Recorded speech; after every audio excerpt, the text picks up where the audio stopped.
Hey everyone.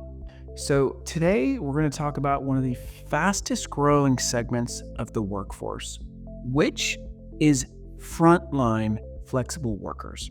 What do I mean by that? So historically, we all know about the large creative platforms, right? The Upworks, the Fivers. And for the past 5 years, we've seen the expansion of these specialized talent platforms that looks like the Catalant for consulting, the Paro for accounting and finance, the Uncompany for creative, what I'm going to call laptop work. But the reality is over half of work is not laptop work. You actually need your hands. And one of the questions that I personally have always had is when in the world is flexible talent going to meet this demand and meet this audience? And the answer is now. So today we have Dave from Hyer, the founder and CEO. And here's what I want you to listen to, and here's why I'm so excited about having Dave. So you all know that when we talk about what makes a winning talent platform, we talk a lot about this thing we call founder market fit. What we mean by that is they didn't start a platform out of the vacuum. They didn't come, usually they come from Silicon Valley, they built up a platform, and 2 years later, they're gone because it wasn't as sexy as they thought. But that's not the case with the best platforms. The case with the best platforms is the founders have already been in that industry, usually for 10 to 20 plus years, and they've been on the buy side, meaning they have been the one that needed flexible talent and they've solved this problem. And the reason that's so big is because whether selling paper clips or flexible talent, these founders can get the meeting. And the reason it's so tough to get the meeting is because as an industry, flexible talent, it's still in the education and the awareness game. There's no CHROs running across enterprises and companies right now screaming, we need flexible talent, just like how CIOs and CTOs are screaming, we need a cloud solution. So with that said, that's going to be this episode. Now, there's a couple of key things that I really took away from this that I want you to know immediately before listening. The first is Dave's background was PepsiCo, specifically understanding the distribution and the operations, which means that in Hyer, they already deeply understand the frontline workforce strategy planning process. That was a mouthful. What do I mean by that? So they know that these large companies, 80 to 90% of their workforce is planned, and then they just adjust based off fluctuation. Now, what that means is they pay a ton of money in terms of overtime, and they burn out their most important workers, which in most cases are the frontline managers. So think about that as the frontline manager at a restaurant. If someone doesn't show up to their shift, that manager is going to bust the table and pick up the slack, right?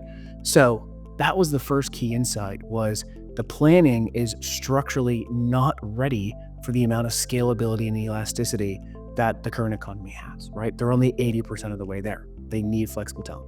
The second is in terms of how to get to the decision maker, whether that decision maker is you, whether you're evangelizing across your company or you're the platform.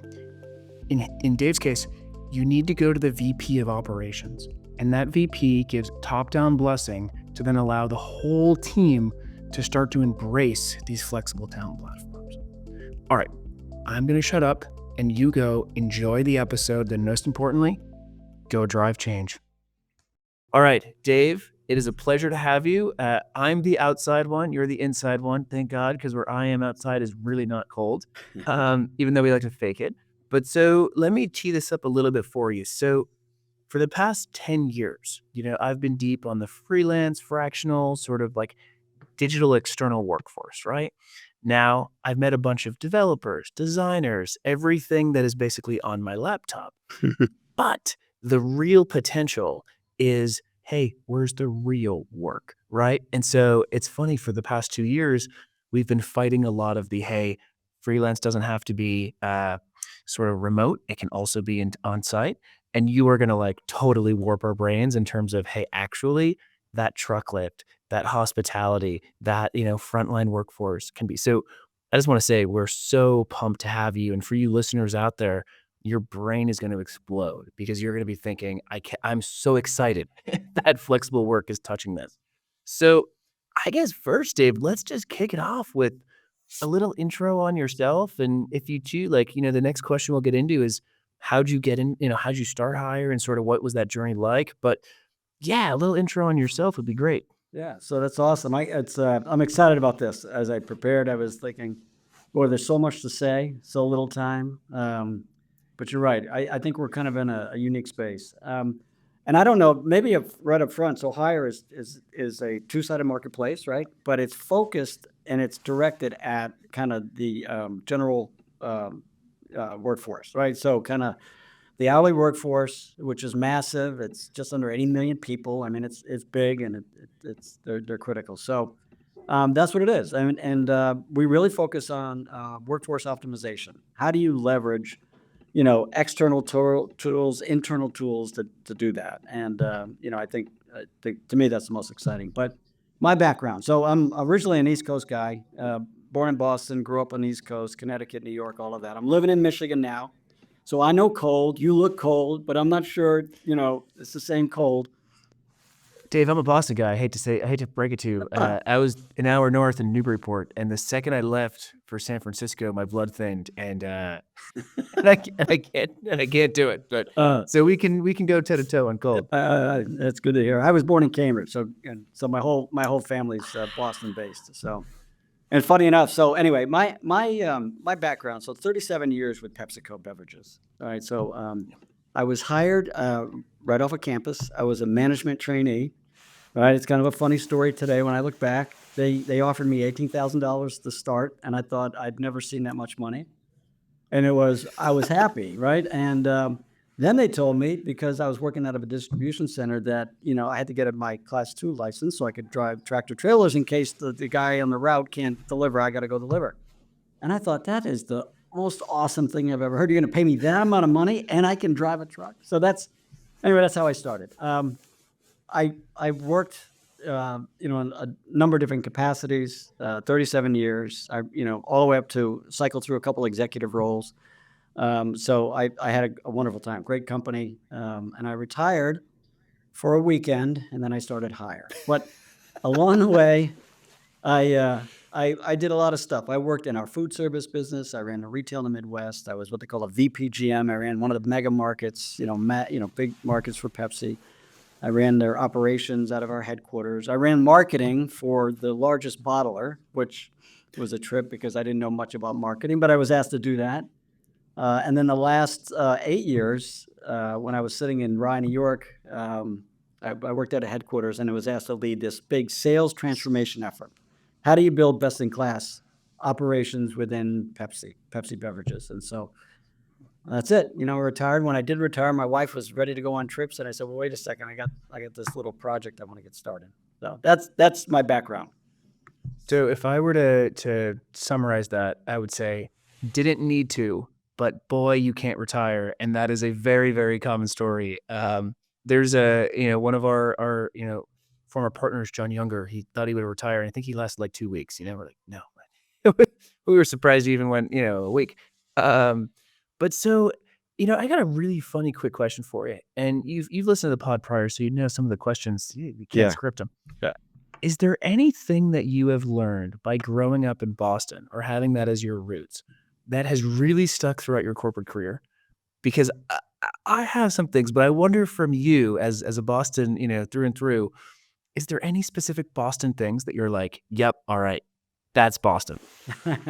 I don't know. To me, I love, it's a little bit like, I guess, in New York or whatever. It's the grittiness of people up in Boston, right? And I just love, and where I really did most of my, when I started there, it's just like get it done attitude, right? It's this like, don't overmanage me, right? Like I'm gonna. It's a gritty place, and I love the people in Boston, and I love their sports. I grew up when sports they dominated everything, right? The Celtics and It's been rough lately. And it's funny. I asked because I remember when same thing, grew up there, went to grad school there, everything, and then went to San Francisco first. But I asked one of my advisors and mentors, I'm like, hey, I'm feeling really like not smart. Like I'm going to go to SF. I'm going to be the dumbest one there. And he was like, listen, you have no idea. They're going to love you because in Boston, 7:59 is late. and before 5 o'clock is you're lazy. So the work ethic is one thing that I have, just definitely taken away. And it does dovetail into Hire because part of when I look at what you're doing from the outside, I look and I say, hey, the US as a whole, we have this supposedly massive talent shortage, right? And I'm going to say supposedly. I don't think that it's really that true. I just think we have inefficient systems. But so we supposedly have this massive talent shortage. We also have this frontline workforce that we're looking at some of the numbers and you're going, wow, whether it's retention, whether it's churn, whether it's satisfaction, you're going, oh, this isn't going too well. But then you look at what you've built, and to me, I look at some of these systems and I go, it's the ultimate meritocracy in terms of if you work your ass off, it's quantifying how hard you work and how reliable you are. And it's going to enable the best possible workforce for any employer because you have the proof, right? You have the digital proof. Yeah. Now, I got way too geeky there because I got excited about the Boston tie. But tell us about Hire and the early days. Like, so you mentioned, hey, 2 days away from out of retirement, and you realize I can't do this. Yeah. But why Hire? What was it like in the early days? Yeah, man, I can't wait to hear this. Yeah, I'll bring you through it. So, really, when I first got interested in the whole kind of gig freelance, right? So, in this last role I had, we were looking at everything we were doing, right? How we sell, we looked at competencies, capabilities. How do you recruit for the people's calling on Kroger, Walmart's, all that, and we took it all the way through into the organization, right? All the way down through distribution, warehousing, selling, right? The merchandisers, the guy that the people that put the product on the shelf, and so tremendous amount of work, and we actually mobilized the organization, right? So all that frontline team, right? We gave mobile devices, we gave them iPhones and iPads, and even the workforce, the managers, the frontline supervisors, and gave them much better information, kind of at their fingertips, right? And so it was there to me because I came up through the ranks, kind of thing. But the front line is critical to any company's success, right? They are, we think about them, right? Like, okay, they're the front line and it's Yep. top-down leadership. It's really the other way around. Without that front line, I mean, you just can't deliver. I mean, Yeah.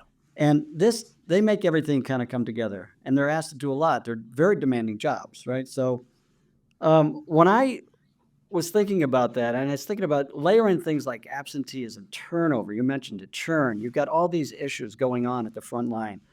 And for the most part, the frontline manager is not equipped to handle that. They just don't have the tools to handle all of that, right? And HR is constantly, this is what they spend, they do. They're just backfilling all these people that are rotating through. So it's like bailing water in a sinking ship, So, and what's interesting is, so I looked at all that and I said, there's got to be a better solution, right? And towards the tail end of what I was doing, this was pre-pandemic. I retired in August of 2018 and low unemployment. But at the same time, right, we had high turnover. And we're like, we got to fix this because it impacts, obviously, the company's results. So, and what's interesting enough, I retired in 2018, but Gartner, I'm sure you know this, right? Gartner released this study or this survey, right, with the top 5 priorities, right, for HR managers. And what's amazing is reading through that. I mean, here we are, 7 years later, or whatever that is, right? 3 of those things really stuck out to me. Okay, one claim that like 66% of HR leaders, they spent their time on workforce planning, but really was limited to headcount planning. They're just focused. I mean, it's just constantly in that space. The second, what stood out was 55% say that their current technology tools, right, don't handle their current issues, or their future needs. So this is a big population saying, I'm not sure I've got what I need going forward. And then the other piece that's right in that study, which I thought was blew me away, is there's this projection that 85 million roles will go unfilled between now and 2030, right? Yeah. And then the survey said, the HR managers said that, and primarily talent management leaders, that they can't handle that kind of capacity, right? Yeah. So anyway, to your question, when I was wrapping up with PepsiCo and I was retiring, Uber, Lyft, Airbnb, gig was coming into its own, right? But it was only in the consumer space. It wasn't in the commercial space. And at the time, there was 2 other people that went with me. And at the time, I thought, what an experience. What if you could have like the Uber of labor? What if you could literally go on and say, I just need 2 hours of help here, right? I thought it was pretty compelling. So then that's it. That's we decided to kind of leave, jump out, and build this, and that's what we did. So we're going to do, there's 3 questions, okay, that are really bouncing around in my head. And the first is like breaking up the space. So like, what does the industry and the market look like for you? So that's Yeah. one. A second is though, and for some reason, this one I actually think might be more intriguing for you. And that is, what does winning look like from a frontline worker perspective? And then third is, what has the journey been like for you, right? Because listen, you've seen it, right? So you come at this and you know it's not as simple as just build a website, just build an app, right? So you know there's going to be multiple rounds of iterations and everything. But so on this second point, let me highlight a little bit, add a little color. Yeah. So one of my best friends, also a Boston guy, actually, so a little Boston tie again.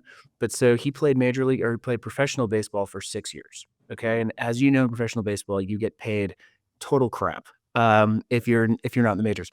So about like year 3, year 4, I ask him, where is he working? And he tells me Chick-fil-A.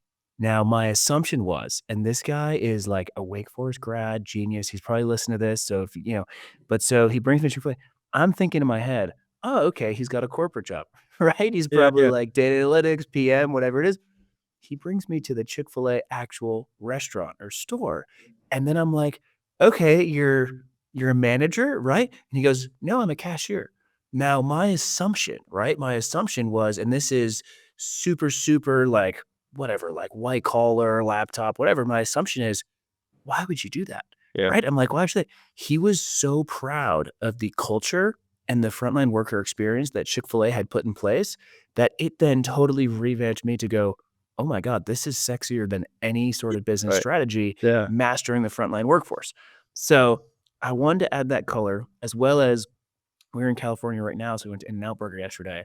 Dave, talk about a good customer experience. Like they also, that and Chick-fil-A consistently. But so I think, you take a stab at sort of what the market, like breaking down the market, or if you're bold, I think like, what does a winning actual frontline workforce look like?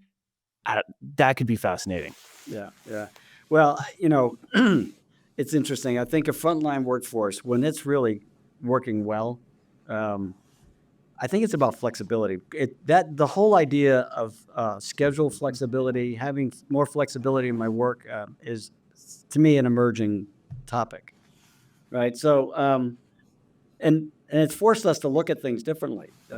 But you know, um, the biggest thing is, I guess, I don't know. It's a tough question. What's the optimal, right? So when we think about optimizing the workforce, I had one large customer tell me there's about 60-70% of their workers that are tremendous, right? You want them, they show up on time, they work hard, they go the extra mile. And then you've got this other 30% that's constantly churning, right? And I don't, so it's how do you just match demand to the need, the labor need, right? That's to me is a big piece of when it's working really well, and you've got people that are motivated. The environment has to be right, right? Your example of Chick-fil-A is a good one. And then you've got to have flexibility, and so if I can pick up additional shifts, if I can pick up maybe just much more flexibility in my week, that's really, I think, really powerful. So okay, so let's double dive into this flexibility. And I think one of the questions that's bouncing around in my head is like, pre-hire, what in the world happened? So let's say hire never existed, right? What would these companies be doing today? Would they be just full-time employing every single frontline worker? Would they be going through an agency or a vendor or an employer of record, which is basically just like different clothing, but still the same, structure? But so if you never existed, what would they be doing? And then we're going to dovetail into kind of like double diving on this flexibility and how you're enabling it. Yeah, yeah. I think if we didn't exist, most companies, as they lay out their labor plan, right, what they do is they build in probably a 95 to 100% of their true labor needs, right, their staffing needs, and then what they do is they manage overtime. So that's we used to do this even within Pepsi, right? You'd lay out, here's the whole year, and then you'd say, here's what I need in total labor hours that should get the job done. But then you have, I have 4th of it July, was you've got maybe the Super two Bowl, you've got all these different is events, right? So is then bas- what you do is what you you flex up choose with like so overtime. And if that doesn't satisfy it, right, then a lot of times your frontline managers take on the work, which means they're less productive in what they do, right? And then in some cases, they go to external, to temp agencies. Gotcha. Okay, And by so the way, 95 yeah. just I don't want to lose the thought. That's why the burnout rate gets so high. The turnover rate in retail is 60%. The turnover rate in restaurants and hospitality is between 70 and 80%. You know, so anyway, that's what drives a lot of that. So let me play that back. So 95% of the workforce is planned out. There's obviously going to be the peaks, right, where they can't plan for. And typically it's that frontline manager. So who is that frontline manager? Is that the manager at Chick-fil-A, the manager at the gas? Like who is this frontline manager? Yeah, no, you're exactly right. It's the person that's at Chick-fil-A. It's in a restaurant and hotel. I mean, it's the person that's trying to make sure that in a restaurant you got all the bus boys and you got the right number of waitresses, and you know what I mean. And then when they're not, guess who's busting the table? Guess who's we all experienced that during the pandemic, right? Or coming out of it. It's so let me give you the tech white collar equivalent, okay? So when I and actually kind of go through, so for me, like this thing of freelance, right? It really, I reverse engineered, I backed into it. So in 2012, I was freelancing because it was easier to go business to business, work on a contract basis than it was to get a full-time job. So I saw it from the worker side. I went, oh my God, this just makes sense. I then saw it from when I was in San Francisco, poor as hell, living in a living room. I'd have like $500 of free cash flow a month. And so I would pull that into hiring freelancers to make me a better salesperson. I then went to Microsoft though. So now we're sitting in, the best tech company in the world, though, some would argue. And they're saying, all right, we need to get this product out to market in under a year. So what did I do? I slept under my desk. But I could hire any freelancer I wanted to. So I went from this startup scrappy to having an unlimited budget for freelancers. And we went from I think it was in under a year, so it was more like 10 months, under 10 months, we went from ideation, so the designing phase, to actually shipping it to scaling 11 customers in under 10 months, which all because of having that flexibility at my fingertips to go, okay, not an expert here, let's get a freelance pool here. Not an expert here, let's get a freelance pool here. So it sounds very, very similar. Now, what are the challenges, Dave? Why doesn't every single when I go to Home Depot, when I go to we're gonna be going to restaurants later, how come they all aren't currently having 1099 independent contractor staffing going through Hyer? Yeah, let's dive deep into what are the challenges right now? Yeah. There's so many different layers. So when we got started, right, to talk about gig, first of all, the way decisions are made are top down for what our experience. Okay. No one at the front line can say, I'm going to download this app and bring in people, right? So you need a CEO driving it. You need, our SVP of operations are great resources because when I talk to them, they're like, I need this. I mean, I need this like now, right? But then you got to go through legal, and there's all kinds of hurdles around legal.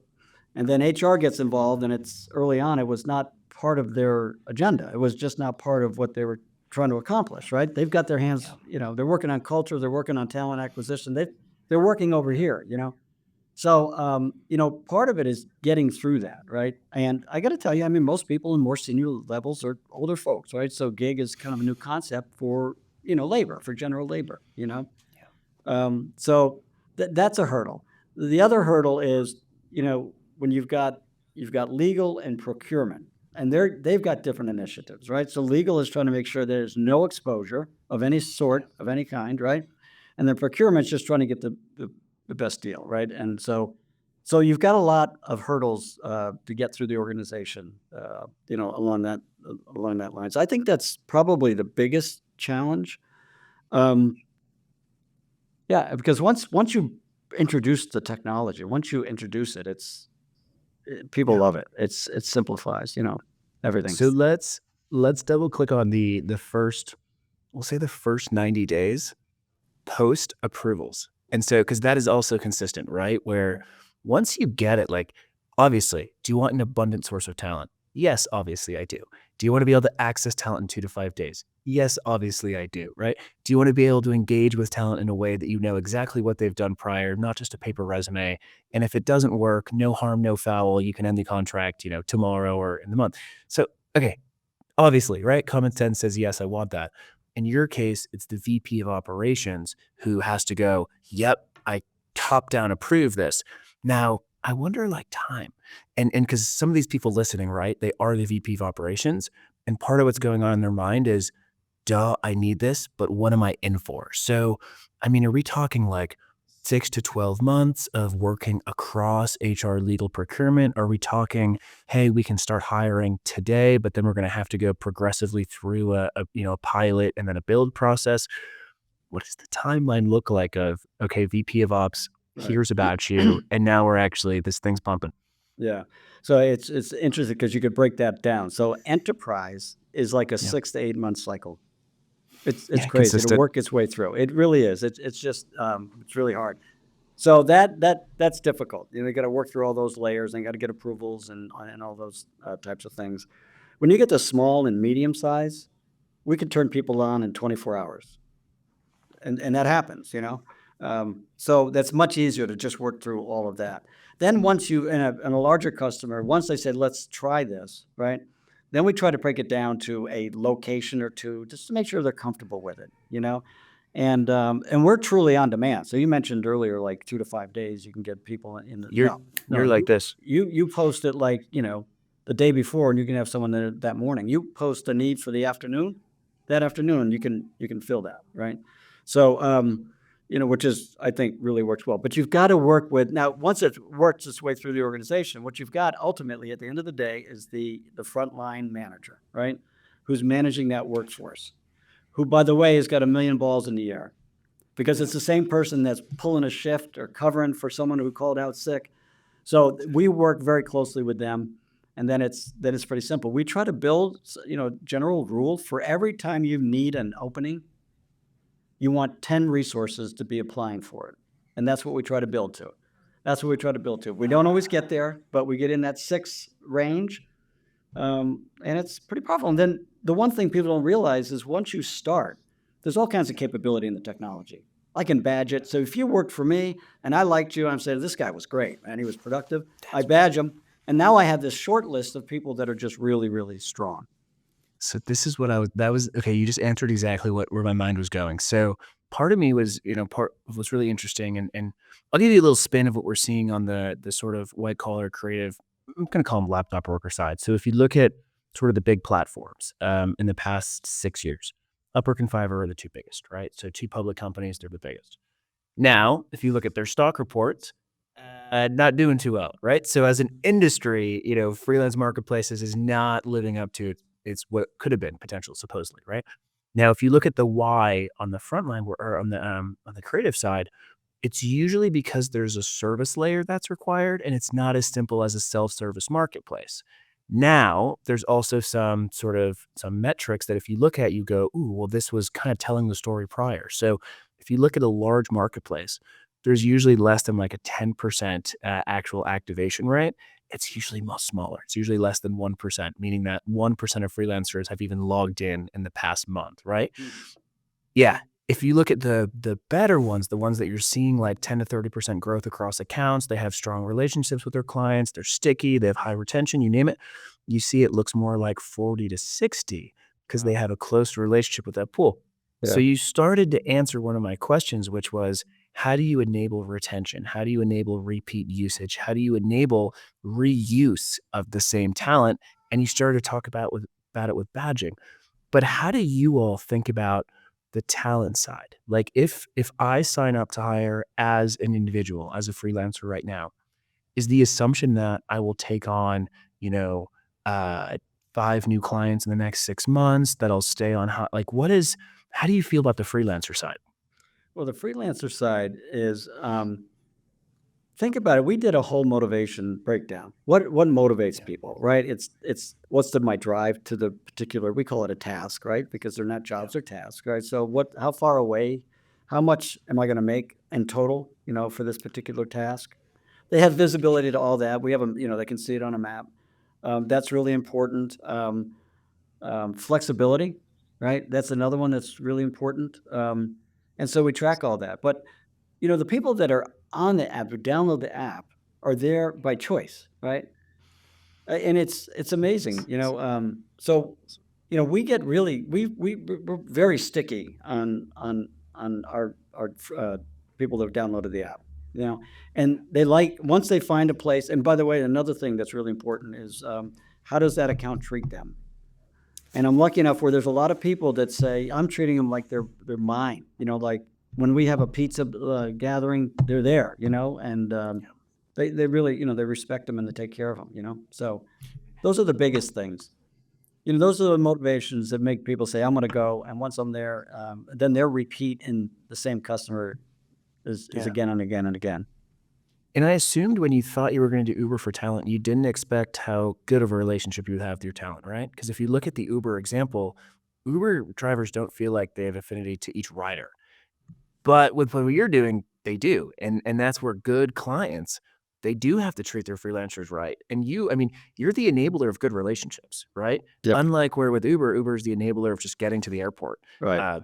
Both are valuable, right? Both are valuable, but yours is fundamentally different. So Yeah. did you expect that would be the case when you started Hyer? You know what? There was so many things. We moved fast. We got honestly, we put this in Yeah. the market in 2019, right? And we worked our way through. In fact, we didn't even get to the App Store until later. We had people that had to be invited into the app. Long story short, we started to expand in 2020. COVID hit. It was an accelerator. We went from 0 to 90.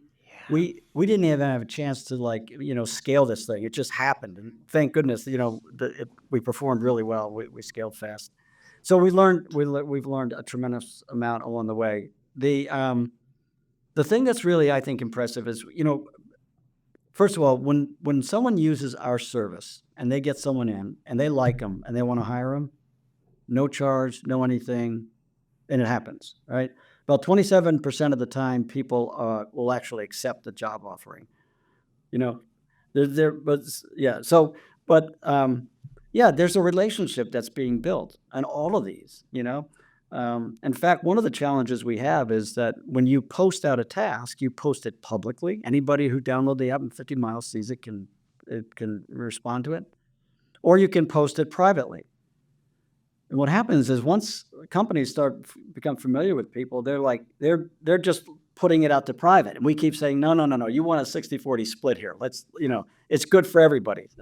Yeah. So yeah. Well, because it comes back to, one of the big contradictions that I see, and not to get too geeky about from an AI perspective, but there's this assumption, right, that a lot of either staffing firms or existing, MSPs and VMSs and other vendors, and the assumption is that the goal is to get as much talent as possible in the building. Dave, as an executive, that's actually the last thing I want. And in fact, I actually want one person to report to, right? So in a perfect world, there's as little people as possible for as much output.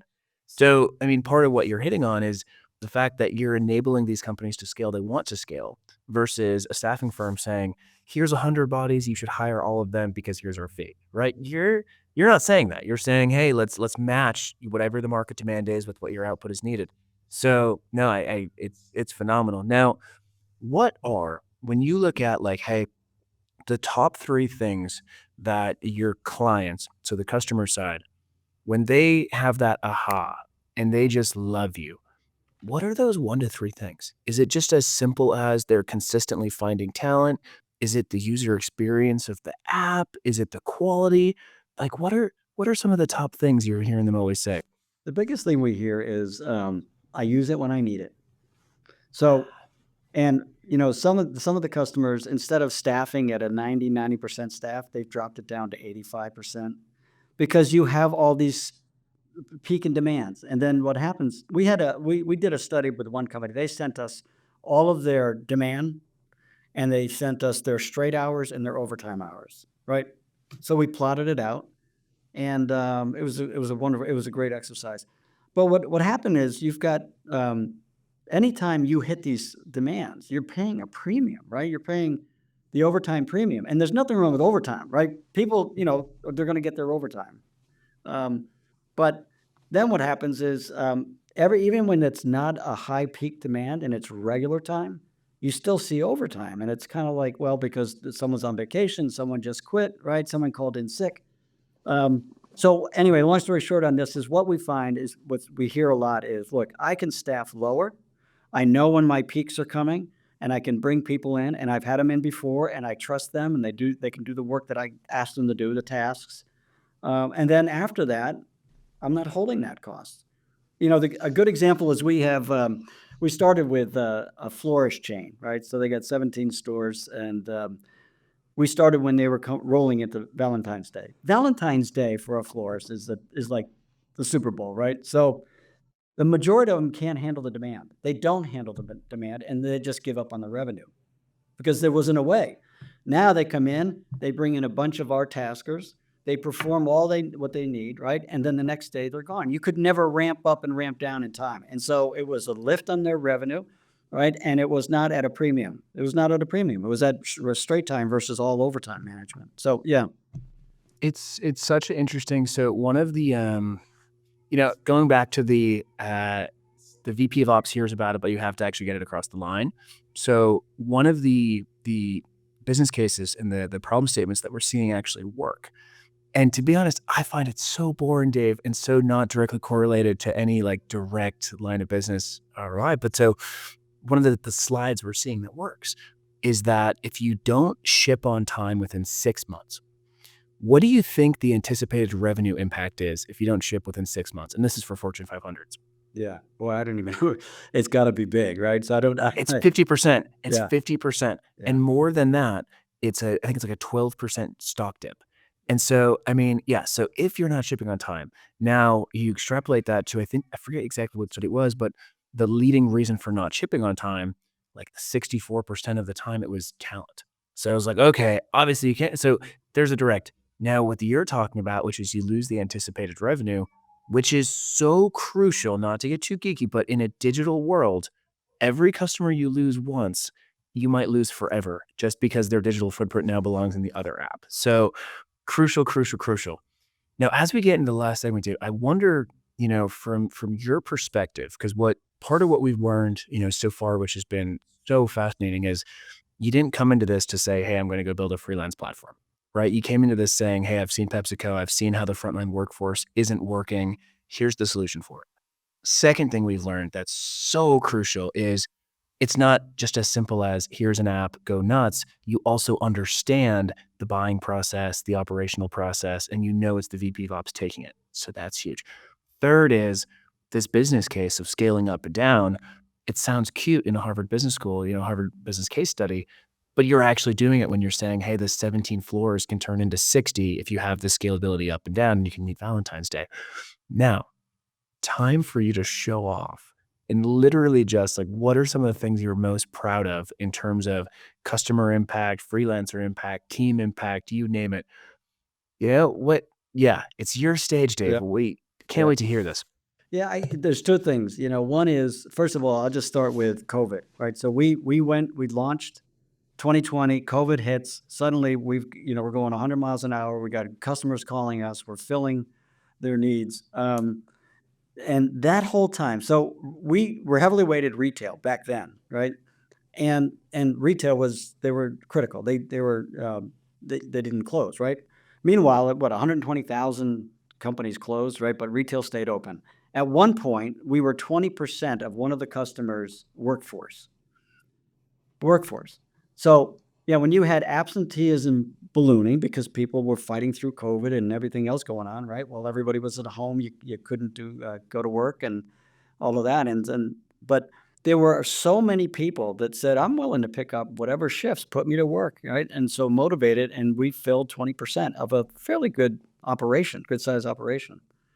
But the one I like the most, there's a company called Pop Daddy Snacks, right? They're great. They're based out of Michigan. They're great people. They started their company, I think, in 2013, right? And anybody who's listening, go online and find Pop Daddy Snacks. They're really good.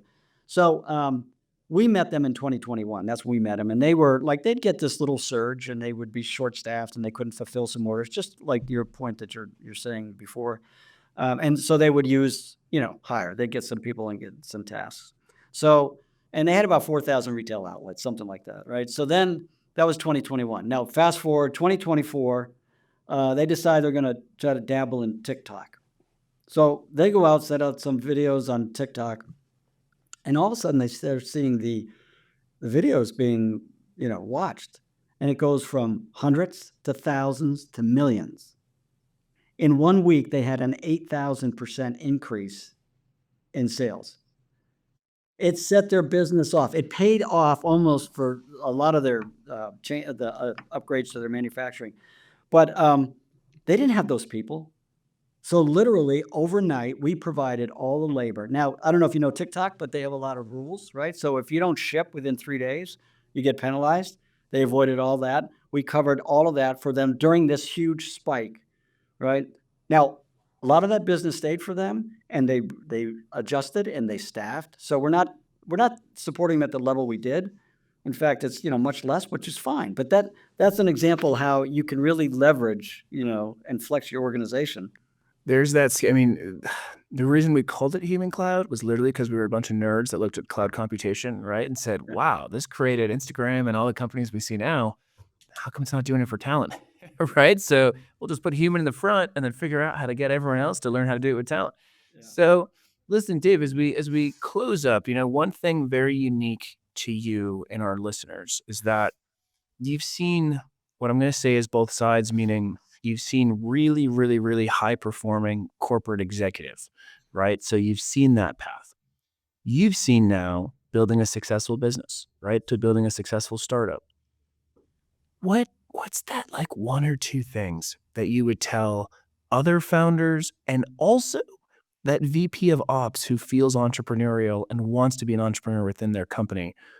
I mean, what's really important, Dave? Is it as simple as you just have to show up? Is it as simple as don't be an a-hole? Like, what have you seen, right? Really, really propel your career forward, both in the corporate executive track and in this company now? Yeah, it's openness to any kind of opportunity that's. I moved around 8 times across the country. I worked in multiple functions. I would say to anybody, listen, be open. Just be open, be optimistic, right? And it's all about problem solving. We always start with, what's the problem we're trying to solve? Always. So when the transformation work, what is it we're trying to solve? Some people don't get the target. You know what I mean? They're a little off target. But once you define what that is, right, then go after it. And don't be afraid, You know what I also think is interesting, and I just want to come back if we can. Yeah. Yeah, of course. Everything we've learned, we've modified this product so much, right? And from our view, all this is going to converge, right? So you've got planning tools, you've got temp agencies, you've got the rise of gig. It's all going to come together in the coming years. I really think that's important, and. That whole C-suite has got to look at labor holistically, right? All of it. Like, I know, here are the labor hours I've got to cover, right? I also, some people have fractionals, to your point, right? Or I'm going to need freelance in certain projects and things that are unique, right? I know I'm going to have challenges at the front line. So how do I plan for all of this? And then how do we create tools that are seamless? Because even with what we do, our tool is off to the side. It's not part of the labor budget. It's not part of, how they solve their problems. And so we're even getting into the point where we are providing a unique capability that's to supplement scheduling, right? So the reality is, you schedule out next week's work. Everything's all set. You leave Friday, you have a nice weekend, you come back, it blows out. The churn, someone calls in sick, someone's on vacation, so-and-so just quit. The churn the week of, think of it as the last mile of labor. You're there, and there's just not tools, so we're thinking this is pretty critical. Like, we should give that frontline supervisor the ability to give flexibility within their existing workforce, and then if they can't satisfy it, you push it out to gig automatically on the same it's all one platform. Trigger. Yep.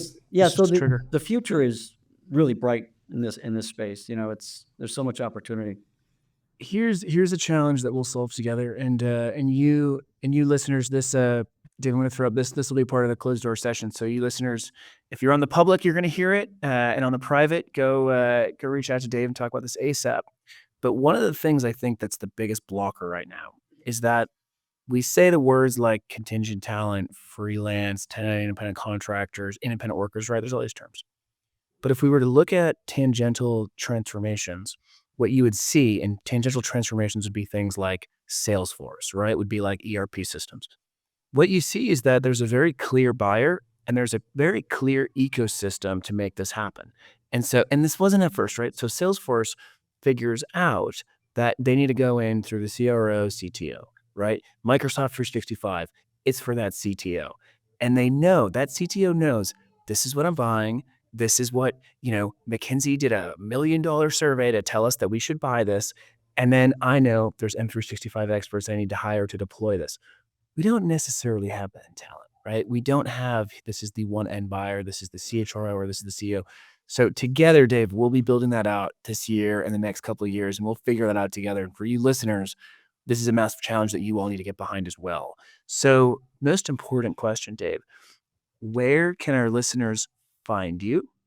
And is there anything you want them to be on the lookout for in the next couple months?